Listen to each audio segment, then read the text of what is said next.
মধ্যপ্রাচ্যের যুদ্ধ এখন নতুন এক মোড়ে।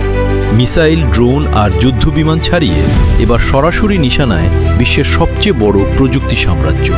অ্যাপল, গুগল, মাইক্রোসফট, টেসলা সহ 18টি কোম্পানি স্থাপনায় হামলার হুঁশিয়ারি দিয়েছে আইআরজিসি। যে প্রযুক্তি এতদিন যুদ্ধ চালাতে সাহায্য করেছে, আজ সেই প্রযুক্তি হয়ে উঠছে যুদ্ধক্ষেত্র। মধ্যপ্রাচ্যের চলমান সংঘাত এতদিন সীমাবদ্ধ ছিল সামরিক ঘাঁটি, তেল স্থাপনা আর কৌশলগত অবকাঠামোর মধ্যে, কিন্তু এবার সেই সীমা ভেঙে দিয়েছে ইরান।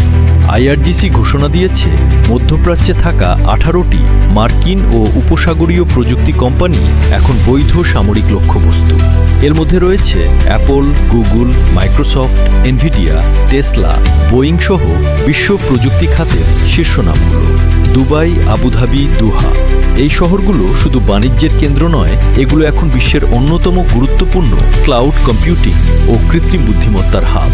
এই অঞ্চলে রয়েছে বিশাল ডেটা সেন্টার, যেখান থেকে পরিচালিত হয় ব্যাংকিং, যোগাযোগ, নিরাপত্তা, এমনকি সামরিক তথ্য ব্যবস্থাও।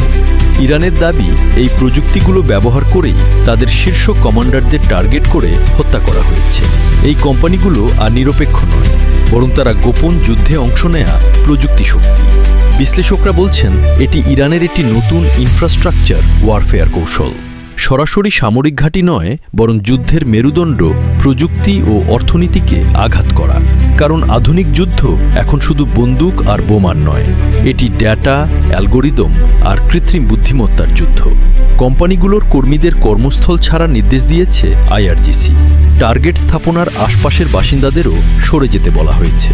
এর ফলে পুরো উপসাগরীয় অঞ্চলে তৈরি হয়েছে আতঙ্ক। ইরানের দৃষ্টিতে এটি প্রতিরোধের একটি নতুন কৌশল। তাদের দাবি, যখন প্রযুক্তি ব্যবহার করে গোপনে হামলা চালানো হয়,